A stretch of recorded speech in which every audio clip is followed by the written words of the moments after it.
Parents, did you know that snapping at your kids might be a sign of something you learned a long time ago? And you're creating templates that your kids use to frame their frustrations even without realizing it. Think about the last time that you snapped at one of your kids. Was it something small like shoes being left on the floor, or maybe a tone that you didn't like, or a question that you already answered two or three times? And the reaction that came out of you was bigger than it needed to be. If you've ever felt that little wave of guilt right afterwards, like that little quiet, why did I say it like that? Then this video's for you.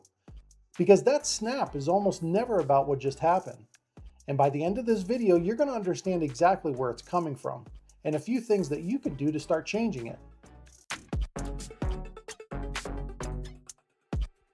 So here's what's happening in the moment, even though you're not seeing it. Say you've had a hard day and work was a mess. You're carrying stress and it has nothing to do with your kids. You walk into the door and you're still holding on to all of it because you're thinking about it. And the stress is still in the back of your mind. And then your kid does something small, like they leave their shoes in the middle of the floor or they talk back to you. That reaction that comes out of you isn't about the shoes on the floor. It's about everything that you were carrying when you walked into the house. The shoes just gave it somewhere to land. That's your projection of your problem that you're now pointing at your kids.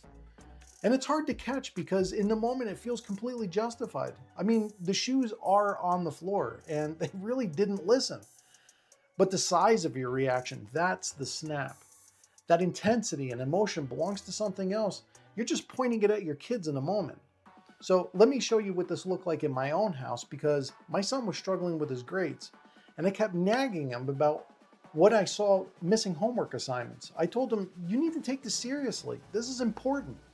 I said it multiple times. We had the same conversation over and over again. And here's what I was completely missing. I was the one that said yes to every club, every sport, every activity that he wanted to do. I built a schedule so full that by the time that he got home from practice, there was no time left to study or do homework, even if he wanted to. I created those conditions that made him struggle. And then I snapped at him for struggling. It wasn't about his grades. It was about me. It was about me not seeing what I created and about the frustration that built up watching him fall behind on something that I caused. The shoes on the floor moment for me came when a report card came home. And naturally, I lost it. I snapped at him, and looking back, it really wasn't his fault. I was frustrated that I had to tell him that his grades were important over and over again, and he wasn't putting in the effort. So here's a question worth thinking about for a second. Where did this come from? Why did I snap at him? It wasn't the report card and it wasn't the shoes. It was the reaction itself, the way you responded when you got stressed out and overloaded, because you probably didn't create the reaction on your own. Now, this is how we tie this into a bow and think about the house that you grew up in. When stress showed up, when things went wrong, how did the adults around you handle it? Was it talked about? Or did it show up like your parents becoming unhinged about something trivial, like a tone or a reaction or a snap at whoever was the closest? Because most of us were never taught how to process frustration. We just absorbed however the adults around us handled it by observing them. And kids don't learn by you telling them, they learn by watching you do it over and over again. So if the adults in your childhood handled stress by snapping, you picked that up as a template. Now, it wasn't a decision that you made, but this is what adults do when things get hard. That's what you saw. And now you're the adult, and guess what? Things are hard. And the template that you picked up from your parents runs in the background without you even checking it. Now, looking back now at the reaction to my son's grades, I can trace that intensity back to places long before my son was ever born, as in, I learned it from my parents. It's not an excuse, it's just an explanation. And that explanation gives you something to actually start with. And here's the part of this that I think matters the most. Because so far, we've been talking about where this came from, your past, and watching how your parents dealt with stress and how you learned it. But there's a second thing that's happening right now in your house, and it's about your kids' future. Because every time the snap happens from you, your kids are watching. They're just not watching the snap itself, they're watching how frustration gets handled in your house. It's the same way that you learned it when you watched from your parents. They watch and learn what adults do when things don't go their way. And that's the template that they're going to carry to their own relationships, their friendships, their marriages, and their own kids someday. The pattern that you picked up without realizing it is being downloaded by your kids right now. The same way that you solve your frustrations is the same way that your kids will solve their frustrations in the future. And it was without a conversation, without a lesson, it's just repetition. So you're not teaching them to snap at somebody, but they're learning by watching how you handle your stress. And I'm not telling you this to make you feel guilty. I'm telling you this because seeing the pattern is the only way that gives you the power to interrupt it. So here's what changed it for me. And none of these are magic, but they do work.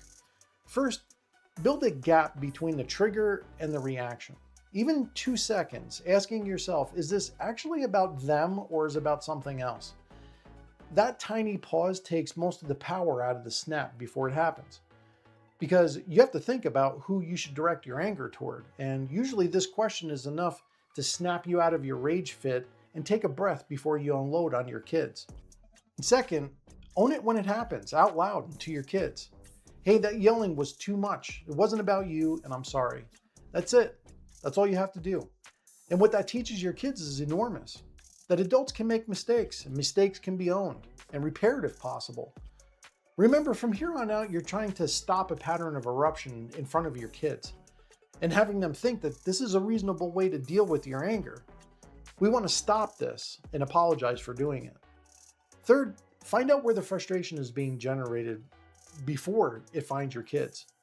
If it's work stress or a relationship with your partner or your own overloaded schedule, none of that belongs on your kids' shoulders.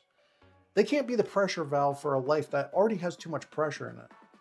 And with my son, once I saw it, I sat him down. I didn't want to correct him, but I did want to let him know that I made things harder than they needed to be. So we cut some things out, we made space, and his grades turned around. But what actually changed was something between us, because he saw a parent take accountability instead of just yelling at him. So let's get back to where we started. That overreaction and snapping at your kids that felt bigger than it needed to be, or that quiet, why did I just do that afterwards? That's not a sign that you're a bad parent. It's a sign that you were running a pattern and a template that was handed to you before you were old enough to question it. And now you can see it, which means now you can actually interrupt it and change it. Not every time, but enough times that it starts to matter. That's what you're handing down now if you choose to. Not a pattern that you inherited, but a new one. So drop a comment below. Have you ever caught yourself snapping at your kid and realizing afterwards that it had nothing to do with them? I think every parent watching this has lived in that moment a time or two. Because life isn't hacked, it's built. And I'll see you in the next one.